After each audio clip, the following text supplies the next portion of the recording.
Hi மக்களே, good morning. Night 2 மணிலேருந்து நம்ம ஊரில் பயங்கரமாக மழை பெஞ்சிட்டு இருந்தது. நல்ல மழையும் காற்றுமா இருந்ததால் கண்டிப்பாக நாளைக்கு நாகப்பட்டினம் டிஸ்ட்ரிக்ட் ஸ்கூல் லீவ் விட்டுருவாங்கன்னு நினச்சேன். எப்படியும் ஸ்கூல் லீவ் விட்டுருவாங்க அப்படின்னு சொல்லி அன்னைக்கு காலையில் ஒரு 6:30 பக்கமாக தான் நான் எழுந்தேன். எழுந்ததும் எப்போவுமே கிச்சனுக்குள்ளே போவேன். ஆனால் இன்றைக்கி ஸ்கூல் லீவாக இருக்கும் அப்படிங்கிற நம்பிக்கையில் நம்ம வீட்டு தோட்டத்துக்கு தான் வந்திருந்தேன். புதுசாக நம்ம வீட்டு பரங்கி செடியில் ஒரு பரங்கிக்காய் இருக்கிறதா அம்மா சொன்னாங்க. சரி, அதை போய் பார்க்கலாம் அப்படின்னு சொல்லிட்டு நானும் அம்மாவும் கார்டனுக்கு தான் வந்தோம். ரொம்ப நேரம் தேடினதுக்கு அப்புறமா ஒரு வழியாக நானும் வந்து பரங்கிக்காயை பார்த்துட்டேன். ரொம்ப சின்ன பிஞ்சாக இருந்துச்சு. சரி, இன்னும் ஒரு 2 நாள் கழித்து பறிச்சுக்கலாம் அப்படின்னு சொல்லிட்டு இருந்தோம். அந்த சில்லான கிளைமேட்டுக்கு அந்த எல்லோ கலர் பம்கின் பூவை பார்க்குறதுக்கு ரொம்பவே அழகாக இருந்தது. அம்மா செடியில் வேறு எதுனா காய் இருக்கா அப்படின்னு சொல்லி தேடிட்டு இருந்தாங்க. நான் அப்படியே கேமராவை திருப்பி நம்ம வீட்டுக்கு பேக் சைடில் இருக்கிற அந்த வாய்க்கால் பக்கத்தை தான் இப்போ கவர் பண்ணிட்டு இருக்கேன். தண்ணியே தெரியாத அளவுக்கு மொத்தமும் வெங்காய தாமரையே படர்ந்துருந்துச்சு.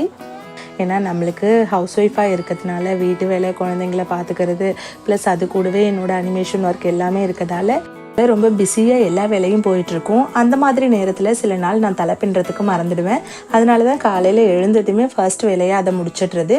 என்ன மாதிரி யாரெல்லாம் பிஸி ரொட்டீனில் தலை பின்ன மறந்துருக்கீங்க அப்படின்னு மறக்காமல் கமெண்ட்டில் சொல்லுங்கள்.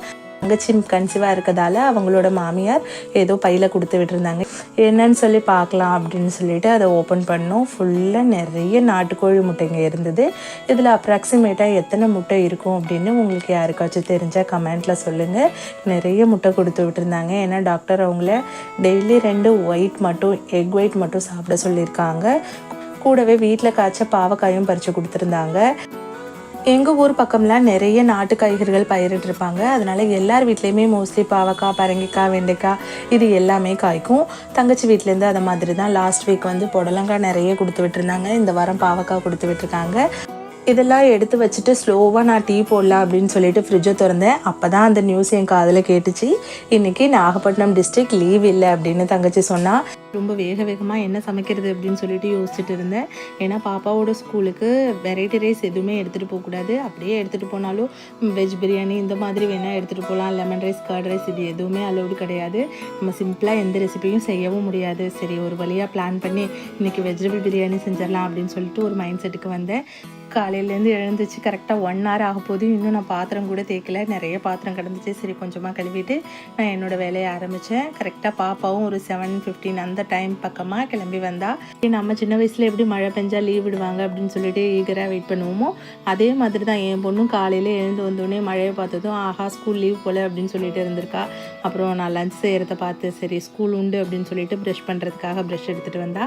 இடையில இந்த கேமராவை பார்த்துட்டு அவளுக்கு ஏதோ அம்மா பண்ணுறா அப்படின்னு சொல்லிட்டு புரிஞ்சிடுச்சு. அதனால் அதுக்கிட்ட கொஞ்சம் பேசிகிட்டு இருந்தா. நான் ப்ரஷ் பண்ண போகிறேன் அப்படின்னு சொல்லிட்டு ஒரு வழியாக நான் டீ போட ஆரம்பிச்சிட்டேன். அப்புறம் பசங்களை ப்ரஷ் பண்ண விட்டுட்டு அவளோட ரொட்டீன் எல்லாம் ஓரளவுக்கு அவளே பார்த்துக்குவா. குளிக்க வைக்கிறது மட்டும்தான் நான் குளிக்க வைப்பேன். மற்ற எல்லாம் அவளே பார்த்துக்குவா. அவள் ப்ரஷ் பண்ணிகிட்டு இருக்கும்போது அடுத்து சின்ன மேடம் கிளம்பி வந்தாங்க. அவங்களும் கையில் பேஸ்ட்டை தூக்கிட்டு காலையில் எழுந்ததுமே ப்ரஷ் பண்ணணும் அந்த மைண்ட் செட்லேயே தான் வருவாங்க. வந்ததுக்கப்புறம் ஃபுல்லாக நான் பாட்டுக்கு இங்கே வேலை பார்த்துட்ருக்கேன். அவள் பாட்டுக்கு பேஸ்ட் எல்லாத்தையும் கையில் எடுத்துட்டா. வீட்டில் முக்கால்வாசி சேட்டையே என்னோட சின்ன பொண்ணு தான். இப்போ கூட பார்த்தீங்கன்னா தெரியும். ஃபுல்லாக பேஸ்ட் எல்லாத்தையும் ப்ரெஷ்ஷில் வைக்கவே இல்லை, எல்லாத்தையும் கையில் வெளியில் எடுத்துகிட்டு இருந்தா. இடையில கேமராவை பார்த்துட்டு அதுக்கிட்ட கொஞ்சம் அவளும் கொஞ்சம் பேசிகிட்டு இருந்தா. தினமும் ஸ்கூல் டைமில் மூச்சு விடக்கூட நேரம் இருக்காது. அந்த மாதிரி டைமில் இன்றைக்கி கேமரா, ட்ரைபாட் இதெல்லாம் வச்சு விலாக் எடுத்துகிட்டு இருந்தேன். அப்போவும் என் பொண்ணு சின்னது கேள்வி கேட்குறத நிறுத்தவே கிடையாது. ஏதோ கொஷின் கேட்டுட்டு இருந்துச்சு. எல்லாத்துக்கும் ரொம்ப காமாக என்னோட பெரிய பாப்பா தான் எக்ஸ்பிளைன் பண்ணிகிட்டு இருந்தா. அவள் 5 years old. ஓரளவுக்கு நான் ஏதோ விலாக் பண்ணுறேன் யூடியூப்க்கு அப்படிங்கிறது அவளுக்கு புரிஞ்சிச்சு. பிரியாணிக்கு தேவையான எல்லா வெஜ்ஜஸும் கட் பண்ணிகிட்டு இருந்தேன். கூடவே சோயா சங்கும் சைடில் பாயில் பண்ணிவிட்டு எக்கும் சேர்த்தே பாயில் பண்ணிகிட்டு இருந்தேன். பிரியாணியும் கொஞ்சம் லஞ்சுக்கு சாப்பிட்றப்போ ஜூஸியாக இருக்கணும் அப்படிங்கிறதுனால எப்போவுமே நான் இந்த டிப்ஸ் தான் ஃபாலோ பண்ணுவேன். தக்காளி, ஜிஞ்சர் கார்லிக் எல்லாத்தையும் போட்டு ஃபைன் பேஸ்ட்டாக அரைச்சிட்டு வந்துட்டு அதுக்கப்புறமா அதை ஆனியன் கூட சேர்த்து ஃப்ரை பண்ணிக்குவேன். இப்படி இருக்கும்போது நம்ம இது கூட இந்த மாதிரி மெத்தடில் நம்ம பிரியாணி செய்யும்போது எந்த பிரியாணியாக இருந்தாலும் சரி ரொம்ப நேரத்துக்கு ட்ரை ஆகாமல் ஜூஸியாக இருக்கும். உங்களுக்கும் லஞ்சுக்கு எதுவும் பிரியாணி இந்த மாதிரி ஐட்டம் பேக் பண்ணுறீங்க அப்படின்னா இந்த டிப்ஸை ஃபாலோ பண்ணி பாருங்கள். இது எல்லாம் நான் செஞ்சு முடிக்கிறதுக்கே கரெக்டாக ஒரு 7:45 ஆகிடுச்சு. பாப்பாவுக்கு 8:10க்கு பஸ் வந்துடும்.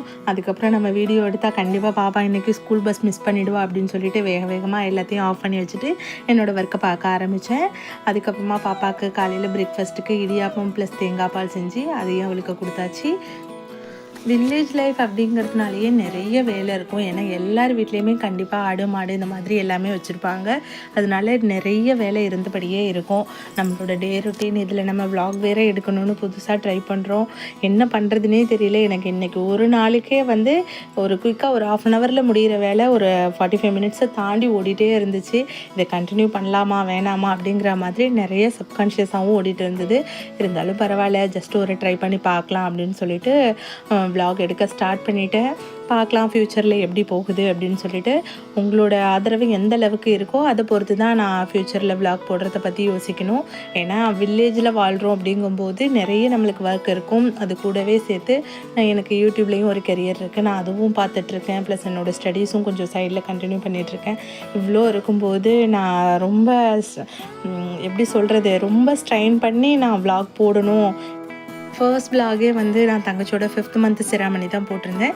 யாருன்னே தெரியாதப்பவே வந்து அது ஒரு 500 வியூஸ் போயிருந்துச்சு. சப்ஸ்கிரைபர் கூட கொஞ்சம் ஆட் ஆகியிருந்தாங்க. அதனால் அதில் இருக்கிற ஒரு சின்ன ஒரு நம்பிக்கையில் நான் விலாக் எடுக்க ஸ்டார்ட் பண்ணிட்டேன். காஸ்டியூமில் கொஞ்சம் வித்தியாசமாக தான் இருக்கும், அட்ஜஸ்ட் பண்ணிக்கோங்க. கண்டிப்பாக ஃப்யூச்சரில் நல்ல டைம் எடுத்து ப்ரீ பிளான் பண்ணி ஒரு பர்ஃபெக்டான விலாகை உங்களுக்கு கொடுக்க ட்ரை பண்ணுறேன்.